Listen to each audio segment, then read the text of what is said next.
Friends ఈ నారు వచ్చేసి అయితే దేవనూరు ఎక్స్ప్రెస్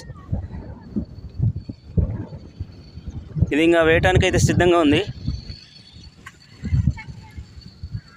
ఎగ్జాక్ట్గా అయితే ఇవైతే ఒక 8 మళ్ళీ అయితే ఉన్నాయి.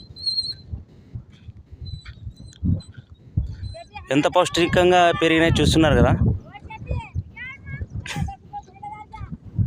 నేను దగ్గరనైతే ఇంకా చూపిస్తున్నా మీకు. వేయడానికైతే సిద్ధంగా ఉంది. ఈ నారు వచ్చేసి అయితే 3 ఎకరాలకి. 3 ఎకరాల కంటే ఇంకా మనకి చాలా అయితే మిగులుతుంది దీనికి. ఒకవేళ కావాల్సిన వాళ్ళు అయితే కింద అయితే కామెంట్ చేయండి.